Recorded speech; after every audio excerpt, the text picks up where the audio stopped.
예, 글로벌 매크로 환경이 여전히 주목되는 상황인데요. 유신익 박사와 함께하는 매크로 점검 투자 전략 시간입니다.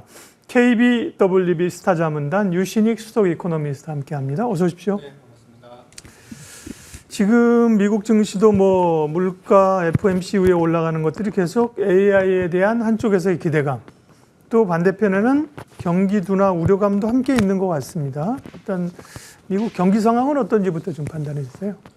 우리가 서로 이렇게 바톤을 터치한다 그러죠. 그러니까 작년도 같은 경우는 계속적으로 서비스업 중심으로는 계속 좋았었던 상황이고, 최근 들어서는 서비스업이 약간 주춤하고 소비도 주춤해지고, 경제 모멘텀이 되었던 그런 이제 소비와 그 서비스업 산업에 대한 계속적인 어떤 과잉한 현상들, 그런 현상들이 조금 식어가고 있습니다.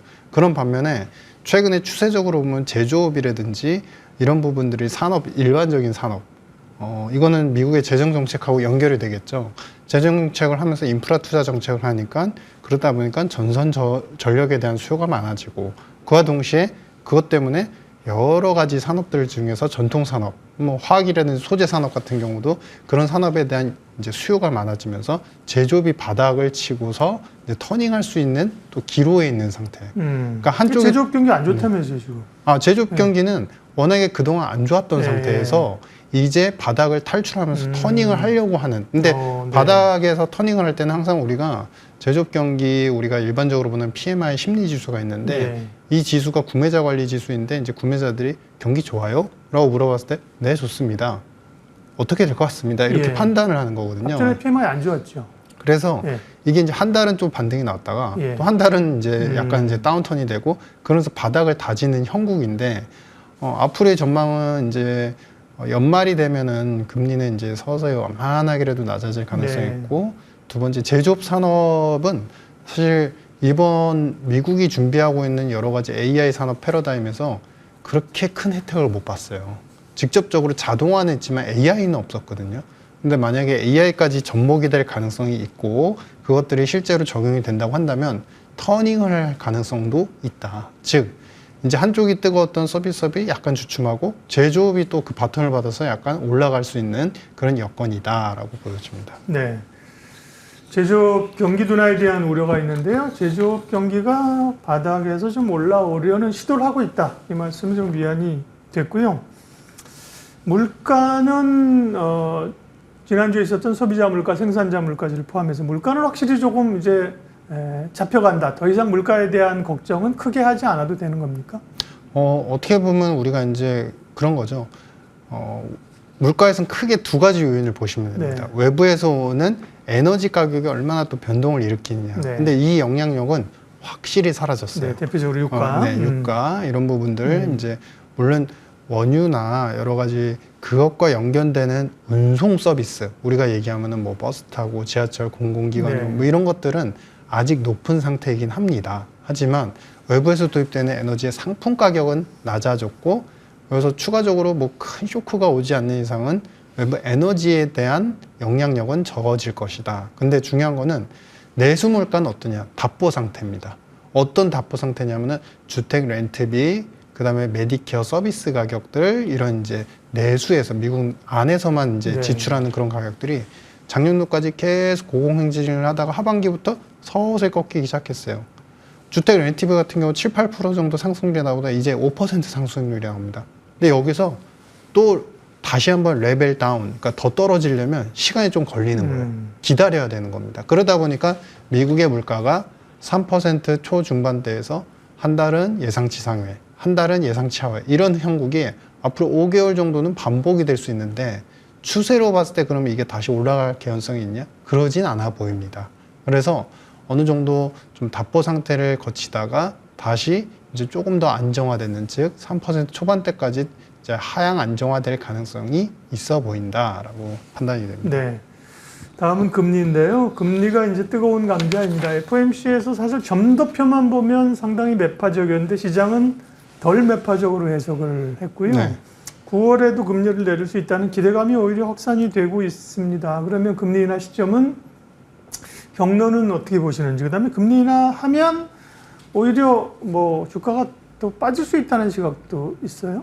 우선 이제 금리 인하하면 네. 주가가 빠진다. 이거는 조금 약간 논리가 과대하게 되어 있다. 예. 왜냐하면 경제가 이렇게 막 가다가 어떤 경제, 예를 들어서 연약한 경제에 형국이 나타났어요. 그래서 그 나라 경제가 위기의 가능성도 있고 여러 가지 불안 지표가 많아서 금리 인하를 합니다. 그러면 앞으로 매크로 불확실성과 여러 기업들의 성장성이 떨어지니까 금리 인하를 했구나, 오죽하면 했구나 라고 해석해야 되는 환경이 있는 것이고요. 네. 두 번째, 미국 같은 경우는 성장을 하고 있습니다. 여전히 지금 1% 중반대 이상의 성장을 하고 있습니다. 근데 지표는 단기적으로 주춤합니다. 그러다가 제가 예상하는 그림은 이제 12월부터 한 번씩 해서 내년도로 넘길 것 같은데 네. 그렇게 금리 인하를 하면은 미국 경제가 워낙에 뜨겁다가 잠깐 쉬고 있었어요. 근데 여기서 금리 인하를 해주네요. 그러면 그거는 너무 안 좋아질 거를 예상하고서 하는 게 아니라 다시 좋게 만들기 위해서 노력하는 금리 인하거든요.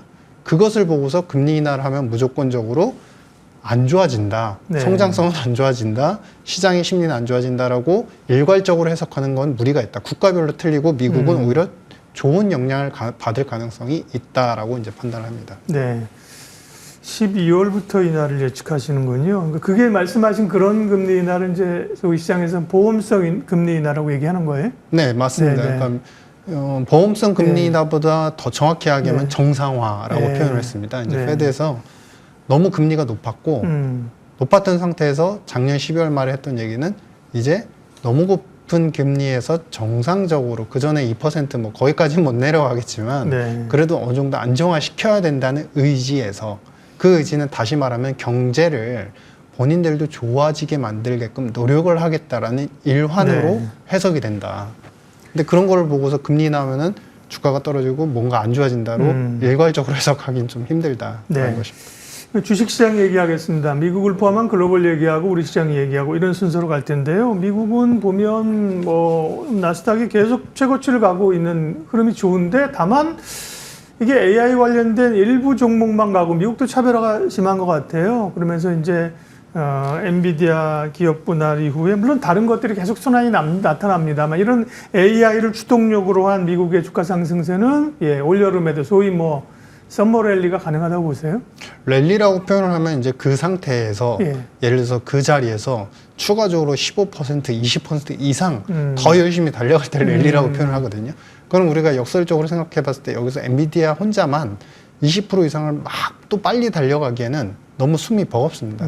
이제 엔비디아는 우리가 너도 알고 나도 알고 글로벌 모든 이제 투자자들이 알고 있는 기업이 돼버렸고 그러면은 이제 3분기의 실적에 대해서 또 우리가 예상을 잘 해야 되는 시점이고 네. 그러면 그 기간이 이제 좀 남았지 않습니까? 그러면 그 기간 동안에 어떻게 보면은 좀 쉬면서 다시 계산을 해야 되는 상황이라서 어떤 큰 등락의 반복보다는 이제 횡보의 패턴들이 이어질 가능성이 있다. 다만 전체 지수로 놓고 보면은 그렇게 또 악화되기도 힘든 환경인 게 무엇이냐면 아까 말씀하신 것처럼 대장이 위에서 잠깐 오르락 내리락 하면서 쉬고 있어요. 근데 밑에서 아까 말씀드렸던 제조, 화학이라든지 그다음에 산업, 소재 이런 부분들이 여기서 터닝을 하려고 꿈틀꿈틀 하고 있습니다. 실제 산업의 업황 자체도 작년에 수요가 너무 안 좋다는 상황에서 인프라 투자의 영향력이 이제는 다운스트림으로 전이가 되면서 좋아질 개연성이 미국 내에서 일어나고 있거든요.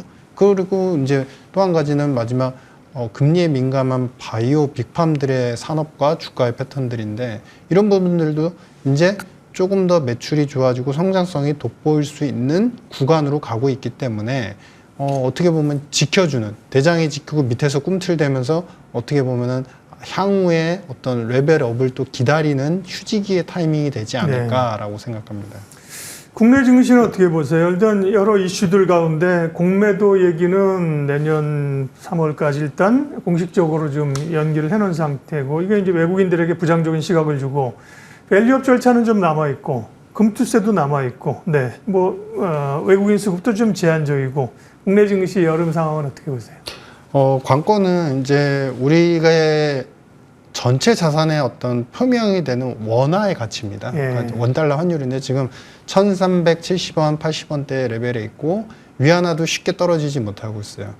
통화는 국가와 경제는 지금 중국과 우리의 산업이 많이 분리되어 있지만 통화의 포지션에서는 중국 위안화와 우리 한국의 원화는 항상 이렇게 페어되어 있습니다. 네, 좀 동조되어 밀접하게 있다. 가는 그런 패턴들이 있는데 그런 시점에서 이제 중국이 최근에 크게 여러 가지 정책들이 한 4개 이상의 정책이 나왔습니다. 그래서 무언가 이제는 더 이상 나빠지기 힘든 국면으로 안정화 기미를 보이고 있는데 그러면 위안화가 여기서 조금 더 안정화될 가능성이 있다고 한다면 원달러 환율도 여기서 그렇게 크게 치고 올라가긴 힘들 겁니다. 그렇게 본다면은 원달러 환율이 완만하게라도 조금씩 안정화될 개연성이 있다면 외국인이 투자하는 환경 자체도 그렇게 썩 나빠지진 않고 있다.